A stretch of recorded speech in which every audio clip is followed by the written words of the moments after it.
Pues aquí estamos otra vez trayendo el estudio del día de hoy. Estamos muy contentas, muy agradecidas porque Dios nos ha permitido iniciar este año con muchos deseos de aprender más de su palabra, con mucho ánimo, mucho entusiasmo, mucha fuerza, con muchos deseos de seguir adelante, y me da mucho gusto que te hayas tomado ese tiempo para conectarte. Como ves, la semana pasada iniciamos estudiando la carta de Judas. Judas da algunas advertencias a estos cristianos relacionado con los falsos maestros y sus enseñanzas. Qué importante fue para Judas hablar de este tema, que decide dejar por un lado el tema de la salvación para poder advertirles a estos hermanos en la fe acerca de esas personas que se estaban infiltrando en la iglesia. Para Judas, la prioridad era dar esta advertencia para que aprendieran a identificarlos y para que aprendieran a pelear por la verdad. Judas prende un foco rojo de peligro porque estas falsas enseñanzas podrían causar estragos en la vida espiritual de estos hermanos. Parece que en ese momento el cristianismo estaba bajo ataque por parte de Roma y había personas que se acercaban a los cristianos con el propósito de sembrar el error doctrinal y desviar a los cristianos de la fe verdadera. El problema se hacía más fuerte porque estas personas parecían cristianos maduros, se mezclaban entre los grupos de creyentes y se presentaban como hermanos fieles. Pero al momento de escuchar sus enseñanzas, era evidente que lo que decían sembraba la semilla del error y de la confusión. Judas es el único libro del Nuevo Testamento que se enfoca en denunciar la apostasía y que se dedica exclusivamente al tema de los falsos maestros. Esos supuestos creyentes que apostatan de la fe verdadera, mezclan la verdad con el error y causan graves daños entre las ovejas. La semana pasada aprendimos lo que significa la palabra apostasía y también quién es un apóstata. Y a manera de recordatorio, decíamos que apostasía es un abandono de la fe, una rebeldía, un desafío a la autoridad. En pocas palabras, es un abandono del cristianismo verdadero. Por lo tanto, un apóstata es una persona que antes caminaba en la fe de Jesucristo, pero ahora la niega. Pablo en 2 de Tesalonicenses y en 1 de Timoteo da algunas advertencias acerca de los apóstatas. También el libro de los Hechos habla de ello, una gran apostasía que ocurrirá antes de que el Señor venga. Pero también hay un aspecto individual de la apostasía, que es cuando falsos creyentes se separan de la fe. Hay que aprender a diferenciar quiénes son estos apóstatas. No estamos hablando de un creyente que desgraciadamente cae en algún pecado, ni tampoco estamos hablando de alguien que asiste a una iglesia los domingos, pero sigue siendo inconverso y que nunca ha manifestado la fe. Esos solo son simpatizantes, sino más bien un apóstata es alguien que profesaba la fe cristiana, pero que realmente nunca ha sido un creyente genuino regenerado, y al poco tiempo muestra su condición real, negando la fe con sus hechos y con sus palabras. Ellos están entre nosotros y aparentan ser de nosotros, pero niegan al Dios, al único soberano y a nuestro Señor Jesucristo, dice Judas. Por eso Él hace un llamado al contender ardientemente por la fe, porque el error debe ser confrontado y debe ser expuesto. Pablo, Pedro, Juan, el Señor Jesús, todos ellos, al igual que Judas, advirtieron a los cristianos del peligro de los falsos maestros. Judas utiliza varias ilustraciones del Antiguo Testamento, por eso se cree que su audiencia era particularmente judíos convertidos. Esta carta tiene un orden temático en el cual menciona a los israelitas incrédulos en el desierto, a los ángeles caídos y a los ciudadanos de Sodoma y Gomorra. En estos tres casos, Judas enfatiza el tema de la desobediencia y rebelión contra Dios que lleva inevitablemente a la condenación de sus almas. Vayamos por favor al libro de Judas, penúltimo libro del Nuevo Testamento, Judas antes de Apocalipsis, y leamos por favor lo que dice del versículo 5 al versículo 7. Y dice así: aunque ustedes ya saben estas cosas, igual quiero recordarles que Jesús primero rescató de Egipto a la nación de Israel, pero luego destruyó a los que no permanecieron fieles. Y les recuerdo de los ángeles que no se mantuvieron dentro de los límites de autoridad que Dios les puso, sino que abandonaron el lugar al que pertenecían. Dios los ha tenido firmemente encadenados en prisiones de oscuridad, en espera del gran día del juicio. Asimismo, no se olviden de Sodoma y Gomorra, ni de las ciudades vecinas, las cuales estaban llenas de inmoralidad y de toda clase de perversión sexual. Esas ciudades fueron destruidas con fuego y sirven como advertencia del fuego eterno del juicio de Dios. Es evidente que con estas afirmaciones que hace Judas, como por ejemplo, ustedes ya saben estas cosas, quiero recordarles, estos cristianos, esta audiencia a la que Judas escribe, conocían perfectamente estos ejemplos. Ellos tenían información referente de esos casos de desobediencia y de juicio de parte de Dios sobre estos israelitas rebeldes. Fíjense lo que dice el versículo 5. Primero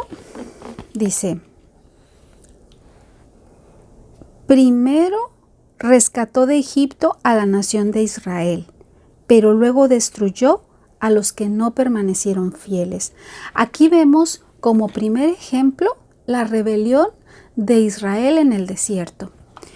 En el libro de Números, desde el capítulo 13 y el capítulo 14 en adelante, leemos la narración de cuando los israelitas salieron de Egipto luego de haber vivido como esclavos por más de 200 años. Llegaron al desierto del Sinaí y 3 días más tarde Dios se revela en aquel monte. Después de transcurrir un año de haber salido de Egipto, ya teniendo la ley que dio Dios a Moisés, Dios mismo le ordena a Moisés que mande a algunos hombres a que reconozcan la tierra prometida, la tierra de Canaán. Moisés envía a algunos hombres como espías y ellos permanecen en esas tierras durante 40 días. Cuando los espías regresan, traen un reporte positivo. Llevaron como prueba un racimo de uvas gigante que tuvieron que cargarlo entre 2 hombres. Y aunque parecía que todo era perfecto, el pueblo de Israel se llenó de temor cuando estos espías les dijeron que los cananitas eran un pueblo numeroso y que eran experimentados en la guerra. Así que el pueblo empieza a murmurar en contra de Jehová y empiezan a desear volver a Egipto, a pesar del testimonio de estos espías que trataban de convencerlos de ir a tomar la tierra que Dios les había prometido. Me gustaría que leyéramos en el libro de Números, en el capítulo 14, versículo 11 y 12, qué fue lo que sucedió. Dice: y el Señor le dijo a Moisés: ¿hasta cuándo me despreciará este pueblo? ¿Nunca me creerán aún después de todas las señales milagrosas que hice entre ellos? Negaré que son míos y los destruiré con una plaga. Luego te convertiré en una nación grande y más poderosa que ellos. Posterior a esto, Moisés intercede por el pueblo y Dios perdona la iniquidad de ellos debido a la intercesión de Moisés, pero decide mantener a los israelitas en el desierto 40 años, un año por cada día que los espías fueron a la tierra de Canaán. Mira qué triste, porque había una ruta directa desde Egipto hasta Canaán utilizada para propósitos comerciales que podían llevar al pueblo de Israel a su destino en tan solo 15 días. Dios castiga al pueblo por su falta de fe, por lo cual ninguno de la generación de incrédulos entraría en esa tierra prometida. Esta narración del libro de Números es una historia de infidelidad y de rebeldía del pueblo de Israel. Como segundo ejemplo, regresamos al libro de Judas y leeremos en el versículo número 6, y dice: y les recuerdo de los ángeles que no se mantuvieron dentro de los límites de autoridad que Dios les puso, sino que abandonaron el lugar al que pertenecían. Dios los ha tenido firmemente encadenados en prisiones de oscuridad en espera del gran día del juicio. Esto parece ser una referencia a los ángeles caídos de Génesis 6. Ellos eligen dejar su estado normal para desear a las mujeres. Esto produjo una unión unilateral que violó el orden establecido por Dios en cuanto al matrimonio y a la procreación. También segunda de Pedro 2:4 da esta misma ilustración. Ángeles que pecaron y se rebelaron y que Dios los envía al infierno en prisiones de oscuridad. Génesis 6 ha sido por mucho tiempo un pasaje muy controversial, pero como mi intención no es profundizar en este tema, sino hacer notar que el pecado que cometieron fue tan grave que ofendió a Dios de tal manera que Él decide soberanamente castigarlos. Y como tercer ejemplo, Judas 7 dice lo siguiente: asimismo, no se olviden de Sodoma y Gomorra, ni de las ciudades vecinas, las cuales estaban llenas de inmoralidad y de toda clase de perversión sexual. Esas ciudades fueron destruidas con fuego y sirven como advertencia del fuego eterno del juicio de Dios. Todos conocemos la historia de Génesis 19. Pero si no la conoce, vaya y lea cuando Dios decide destruir las ciudades de Sodoma y Gomorra a causa de su gran perversión. 2 ciudades donde sus habitantes vivían de forma malvada, pecados sexuales abominables delante del Dios Santo. Claramente la homosexualidad fue la razón principal por la que Dios destruyó a estas 2 ciudades. No era el único pecado que cometían, había maldad por todos lados. Dice Ezequiel que había abundancia de ociosidad y de soberbia. Vivían de forma moralmente repugnante. Sodoma y Gomorra fueron acusados de muchos pecados horribles, pero definitivamente la homosexualidad fue la razón por la que Dios decide derramar azufre y fuego sobre estas ciudades. Nunca más vuelven a ser mencionadas en la Biblia y parece que nunca más fueron reedificadas. Ahí donde estaban esas 2 ciudades sigue siendo una tierra desolada. Sodoma y Gomorra son un ejemplo de cómo se siente Dios con el pecado en general y específicamente con la homosexualidad. Estos 3 ejemplos de los que habla Judas nos enseñan que Dios no se anda por las ramas. Él siempre será lento para la ira y grande en misericordia, pero cuando se trate de aplicar su justicia, Él lo hará con brazo fuerte. Yo sé que palabras como castigo, justicia, infierno no nos gustan. A veces queremos apagarlas en nuestra conciencia para que no nos inquieten. De pronto, imagínense si un piloto de un avión comercial empieza a escuchar alarmas de peligro y en vez de atenderlas en ese momento y procurar remediar el problema, solo las apaga para no estar escuchando el sonido y para no ponerse nervioso. ¿Qué clase de piloto sería ese? ¿Por qué esta urgencia de hablar de estos temas o de estudiar la carta de Judas? ¿No es muy diferente la forma de vivir de nuestros antepasados con los tiempos que vivimos actualmente? No necesitamos investigar mucho para darnos cuenta de que estamos viviendo de forma muy similar a estos ejemplos que nos da Judas. Como cristianos siempre debemos estar alertas para detectar esos señales de peligro, esos focos rojos de alarma que se encienden cuando algo no está operando de la forma correcta. Algo así nos debe suceder cuando nuestro discernimiento entra en acción. Hay un peligro que sigue presente y que amenaza la estabilidad de la iglesia. Al obedecer las recomendaciones de Judas, podemos protegernos de este peligro y quizá ayudar a aquellos que han sido cautivados o embaucados con el error. ¿Por qué debemos recordar los juicios de Dios de la antigüedad? Bueno, pues número 1, para honrarle por su misericordia hacia nosotros. Número 2, para esperar y descansar en la justicia de Dios.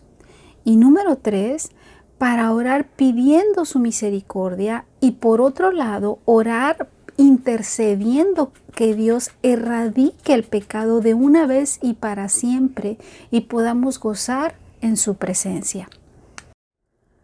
Así como muchos temas de los que habla la Biblia, el tema de los falsos maestros no solo es un problema de los tiempos de Judas, es un problema que se ha extendido hasta nuestros días y ha permanecido durante toda la historia de la iglesia.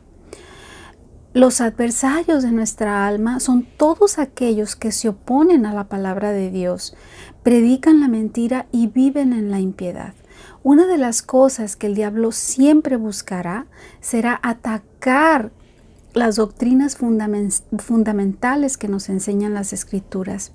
Y si estamos confundidos en cuanto a lo más importante, debería de preocuparnos. El diablo no quiere que creamos y que confiemos en el Señor Jesús. Su estrategia no ha terminado. Él seguirá trayendo dudas al corazón de las personas para crear esa confusión. Debemos combatir con todas nuestras fuerzas contra todo aquello que desvíe nuestra atención para poner nuestra confianza y todo nuestro ser en creer y confiar en el Dios de la palabra y en nuestro Señor Jesús para la salvación de nuestras almas. De verdad yo deseo con todo mi corazón que Dios nos dé valor y nos muestre de una forma clara a detectar a tiempo la verdad del error. Vamos a orar. Señor, perdónanos por nuestra falta de diligencia, por no tomar con seriedad el estudio de tu palabra. Ayúdanos a ser mujeres fieles, verdaderamente entregadas, Señor, a ti, y que por amor tomemos el tiempo necesario para estudiar a profundidad las cosas que tú nos has dejado y que podamos verdaderamente detectar, Señor, a tiempo esos hombres, esos falsos maestros que se han infiltrado en la iglesia. Señor, cúbrenos con tu preciosa sangre, apártanos, Señor, para ti, que tu manto nos proteja, Dios. Gracias por cada una de las mujeres que fielmente cada martes buscan este estudio. Ayúdanos, Señor, a traer tu palabra de una forma fiel y que los corazones de cada una sea edificado, Señor. Gracias porque tu Espíritu Santo está con nosotros y porque tú nos guías y nos guardas y dispones de todas las cosas a nuestro favor para que nosotros podamos continuar. En Cristo Jesús, nuestro Señor, te damos gracias. Amén. Pues muchas gracias de nuevo y bendiciones. Nos vemos la siguiente semana. Chao.